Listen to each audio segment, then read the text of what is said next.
Imagine acordar numa manhã e perceber que toda a sua vida foi uma mentira. Não porque alguém mentiu para você, mas porque você mesmo se enganou durante anos. Há dias em que o mundo não acaba, ele simplesmente desaba. E quando isso acontece, quando tudo o que você construiu se desfaz num instante, você se depara com a pergunta mais assustadora de todas: quem é você quando já não tem nada? Esta é a história real de Marcos. Um homem que tinha tudo, até que, numa manhã, acordou em sua casa vazia e entendeu que vinha vivendo a vida de outra pessoa. Não foi um acidente. Não foi azar. Foi o universo sacudindo-o com força para obrigar-lo a despertar. Porque às vezes, a dor não vem para nos destruir. Ela vem para arrancar as máscaras que nos impedem de ver quem realmente somos. Se você gosta de histórias que inspiram e transformam vidas, inscreva-se agora no Mente Plena para não perder nenhuma. Porque hoje você vai descobrir que o dia em que o seu mundo desaba pode ser o primeiro dia da sua vida de verdade. Ele se chamava Marcos, 42 anos. Por fora, sua vida era o sonho de qualquer pessoa. Tinha uma empresa de tecnologia que faturava milhões, uma casa enorme com jardim e piscina, um carro alemão que roncava ao ligar. Todas as manhãs vestia ternos caros e caminhava com a postura de quem havia conquistado o mundo. Mas havia um detalhe que ninguém notava. Seus olhos estavam mortos. Lembro a primeira vez que o vi numa foto de família. Todos sorriam. Mas Marcos apenas mostrava os dentes. Não havia luz no seu olhar. Cansa. Ou trabalhava 14, 16 horas por dia. Não porque amasse o que fazia, mas porque o silêncio o apavorava. Quando chegava em casa, tarde da noite, sua esposa já dormia. Seus filhos já dormiam. E ele servia um uísque. Sentava sozinho na escuridão. E sentia aquele vazio enorme no peito que sucesso nenhum podia preencher. Tinha construído um império sobre areia. E, embora ainda não soubesse, esse império estava prestes a desabar. Porque o universo tem uma forma curiosa de nos ensinar. Quando não ouvimos os sussurros, ele nos envia terremotos. Tudo começou com um telefonema. Era uma turquifera cinzenta de abril. Daquelas em que o céu parece pesar sobre a cidade. Marcos estava em seu escritório no 12º andar, revisando contratos que já não lhe importavam. Quando o celular vibrou, era ela, sua esposa. E havia algo na forma como o nome dela apareceu na tela que arrepiou a sua pele. Precisamos conversar, disse a voz do outro lado. E Marcos sentiu o chão se mover sob seus pés. Naquela noite, sentados frente a frente na sala, que um dia foi seu lar, ela pronunciou as palavras que ele vinha evitando ouvir há anos. Eu já não te reconheço, Marcos. Faz tanto tempo que vivo com um estranho que já nem lembro como você era antes. Não houve gritos, não houve lágrimas de novela, apenas um silêncio tão pesado que parecia sugar o oxigênio do ambiente. Ela fez 2 malas, pegou as crianças pela mão e foi embora. Assim de simples, assim devastador. E Marcos ficou sozinho, de pé no meio da sua casa enorme, cercado de móveis caros e paredes vazias, sentindo pela primeira vez em anos que não tinha absolutamente nada. O eco dos próprios passos soava como deboche, e algo dentro dele começou a rachar. Os dias seguintes foram um inferno silencioso. Marcos tentou continuar com a rotina, mas tudo parecia falso. Nas reuniões, falava palavras vazias. À noite, bebia para não pensar, mas a dor não ia embora, crescia, se expandia. O consumia por dentro. Até que, numa madrugada, incapaz de dormir, saiu para caminhar sem rumo. Seus passos o levaram a um parque que costumava frequentar quando criança. Quando a vida era mais simples, quando ainda sabia rir sem fingir. Sentou-se num banco, sob uma árvore velha que já tinha visto passar décadas. E ali, envolto no silêncio da madrugada, algo dentro dele finalmente se quebrou. Ele chorou. Chorou como não chorava desde menino. Chorou pelos anos perdidos, pelas palavras não ditas, pelo homem que havia deixado de ser. E no meio daquele choro, no meio daquele desabamento total, ele ouviu uma voz. Não era uma voz de fora, era sua própria voz.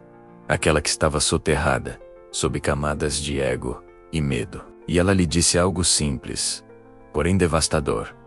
Tudo isso precisa morrer, para que você possa renascer. Marcos voltou para casa quando o sol começava a nascer.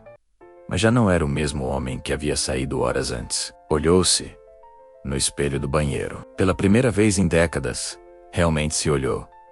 E não viu o empresário de sucesso. Não viu o marido exemplar. Não viu a máscara que vinha usando há anos. Viu um ser humano quebrado, vulnerável, assustado. E, em vez de se afastar com repulsa, permaneceu ali, aceitando o que veio depois. Não foi fácil. Foi brutal. Vendeu a empresa em 3 meses. Deixou a casa enorme e Mudsey para um pequeno apartamento com janelas voltadas para a rua. Doou metade das suas coisas e começou o trabalho mais difícil da sua vida: conhecer a si mesmo. Não havia atalhos, não havia fórmulas mágicas, apenas dias de silêncio doloroso, sessões semanais de terapia, cadernos cheios de pensamentos que nunca havia permitido emergir, e conversas sinceras diante do espelho. Chorou tanto nos primeiros meses que achou que nunca mais teria lágrimas. Mas cada lágrima era uma camada de mentira que se desfazia. Uma noite, criou coragem para ligar para a esposa. Não para implorar, nem para prometer mudanças. Apenas para dizer a verdade. Passei anos tentando preencher um vazio com coisas que nunca poderiam preenchê-lo, disse com a voz trêmula. E nesse processo, esqueci o que realmente importava: estar presente, estar vivo, estar aqui.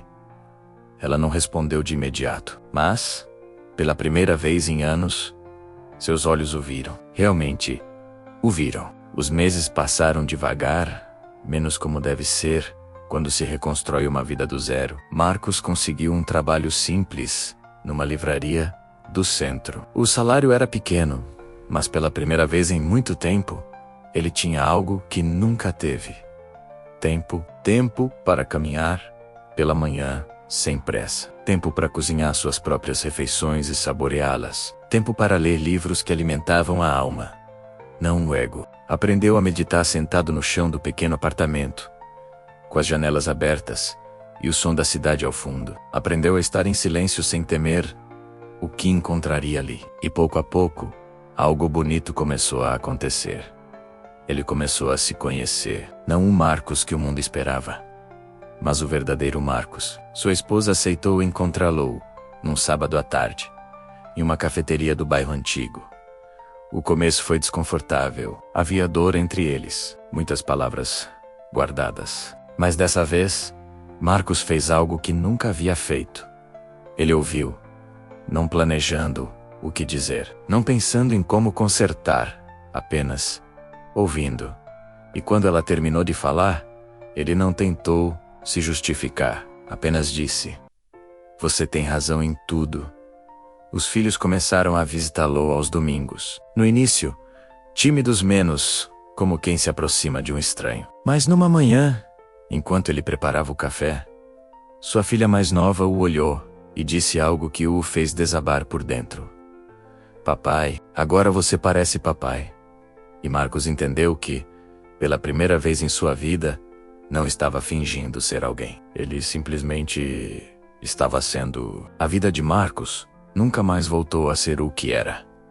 Isso foi exatamente o que ele precisava, porque o que existia antes era uma prisão disfarçada de sucesso. Ele aprendeu que o mundo não desaba para nos punir, mas para nos libertar, para nos mostrar que tudo o que é construído sobre bases falsas, um dia inevitavelmente cai, e que isso não é o fim. Ou como há momentos na vida em que tudo o que parecia sólido se desmorona. E nesses momentos temos uma escolha. Podemos resistir à dor, culpar o destino, nos apegar ao que já morreu, ou podemos soltar. Podemos deixar o fogo queimar o que precisa ir embora, para que algo novo possa nascer. A dor não é o inimigo. A dor é o mestre que nos desperta quando adormecemos na rotina da própria vida. E renascer não é voltar a ser quem você era. É descobrir quem você realmente é, quando para de fingir, quando deixa de se esconder, quando finalmente tem coragem de ser vulnerável, imperfeito, humano. Hoje, Marcos vive naquele mesmo pequeno apartamento, com janelas para a rua. Não tem mais a casa enorme, nem o carro de luxo, mas tem algo que nenhum dinheiro pode comprar.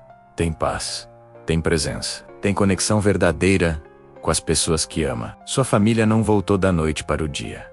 Essas coisas não funcionam assim, mas estão se curando. Juntos, passo a passo, conversa a conversa. E a cada domingo, quando os filhos o visitam e preparam o café da manhã juntos, naquela cozinha minúscula, Marcos sente algo que nunca sentiu na mansão onde vivia. Sente que está em casa, porque lar não é um lugar, é um estado de ser. E ele sabe, com cada fibra da alma, que o desabamento não foi uma tragédia. Foi uma bênção disfarçada. Foi o universo o amando o suficiente para sacudê-lo até despertá-lo. Então, se hoje você sente que o seu mundo está desmoronando, se tudo o que construiu parece ruir, lembre-se da história de Marcos. Você não está sendo castigado. Está sendo libertado. O universo está convidando você a soltar o que já não serve, para que possa renascer em algo mais autêntico, mais verdadeiro, mais seu. Não tenha medo de cair, porque às vezes, cair é a única forma de aprender a voar. O dia em que o seu mundo desaba não é o fim da sua história, é o primeiro capítulo do seu verdadeiro despertar. Se esta história tocou o seu coração, curta o vídeo e inscreva-se no Mente Plena para mais reflexões que transformam.